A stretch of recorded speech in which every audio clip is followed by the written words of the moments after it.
ஓம் ஸ்ரீ வாராகி சரணம். கஷ்டங்கள் தீர திருச்செந்தூர் முருகன் வழிபாடு. முருகனை வழிபாடு செய்பவர்களுக்கு தினம் தினம் நல்ல நாள் தான். அதில் எந்த சந்தேகமும் கிடையாது. முழு மனதோடு முருகனை நம்பியவர்கள் என்றும் கைவிடப்பட்டதில்லை.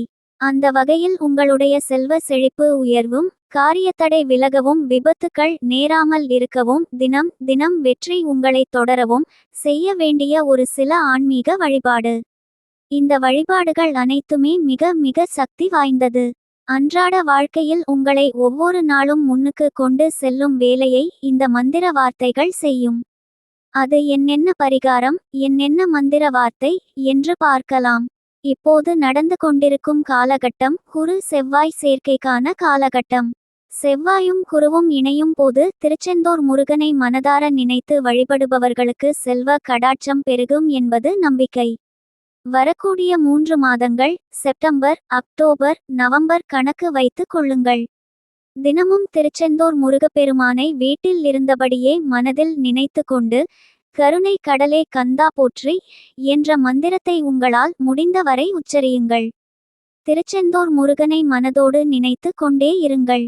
நிச்சயம் உங்களுடைய பண பிரச்சனைகள் தீர்ந்து அந்த கந்தபிரானின் கருணை கிடைத்து உங்கள் வாழ்க்கையில் மகிழ்ச்சி பெருகும்.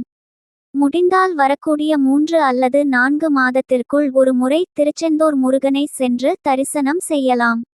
முடிந்தவர்கள் மட்டும் இதை செய்யுங்கள். கட்டாயம் செல்ல வேண்டும் என்று சொல்லவில்லை. அதேபோலத்தான் செல்லும் காரியம் நல்லபடியாக நடக்க வேண்டும் என்று தினம் தினம் எண்ணிக்கொண்டு வீட்டிலிருந்து கிளம்புவோம். ஆனால் மேற்கொள்ளக்கூடிய முயற்சிகள் வெற்றிகரமாக அமையாது. செல்லும் காரியம் தடைப்பட்டு கொண்டே இருக்கிறது என்றால் தினமும் காலையில் எழுந்து கேசவா கேசவா என்று சொல்லுங்கள். ஓம் ஹரையை ஓம் என்று சொல்லுங்கள். உங்கள் காரிய தடை விலகும். செல்லும் காரியம் நல்லபடியாக நடக்கும். நாளை உங்களுக்கு ரொம்ப ரொம்ப முக்கியமான வேலை இருக்கிறது என்னும்போது இன்று உங்க வீட்டு பக்கத்தில் ஆலமரம் எங்கு இருக்கிறது என்று பாருங்கள். நாளைக்கு நடக்கப்போகும் நல்ல காரியம் உங்களுக்கு சாதகமாக அமைய வேண்டும்.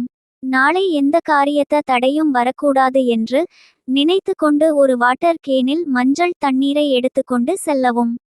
அந்த அரச மரத்திற்கு இந்த மஞ்சள் தண்ணீரை ஊற்றிவிட்டு அரச மரத்திடம் சொல்லுங்கள். நாளைக்கு இதுபோல எனக்கு ஒரு முக்கியமான வேலை இருக்கிறது. என்ன வேலையோ அதை அரச மரத்திடம் சொல்லலாம், தவறு கிடையாது. அந்த வேலையை நீ எனக்கு சரியாக முடித்து கொடுத்துவிடு. நாளைக்கு வந்து நான் உனக்கு நன்றி தெரிவிக்கிறேன் என்று சொல்லி அரச மரத்திடம் ஆசீர்வாதம் பெற்று கொள்ளுங்கள். அடுத்த நாள் நீங்கள் நினைத்த வேலை நல்லபடியாக நிச்சயம் நடந்து முடியும். காரிய தடை எதுவும் வராது. உங்களுக்கு சாதகமாக அந்த வேலை நடந்து முடிந்த பின்பு அரச மரத்தை மீண்டும் சந்தித்து மீண்டும் மஞ்சள் தண்ணீரை ஊற்றி அந்த மரத்திற்கு நன்றியை தெரிவித்து விட்டு வரவும். இதை செய்பவர்களுக்கு நிச்சயம் காரியத்தடை வராது. நீங்கள் செல்லக்கூடிய காரியம் நல்லபடியாக நடக்கும். மேலே சொன்ன இந்த எளிமையான பரிகாரங்களில் உங்களால் எது முடியுமோ அதை செய்து பலன் பெறுங்கள். நம்பிக்கையோடு செய்பவர்களுக்கு ஏமாற்றம் இல்லை. இது போன்ற பயனுள்ள ஆன்மீக தகவல்களை கேட்க நமது சேனலை சப்ஸ்கிரைப் செய்து கொள்ளுங்கள்.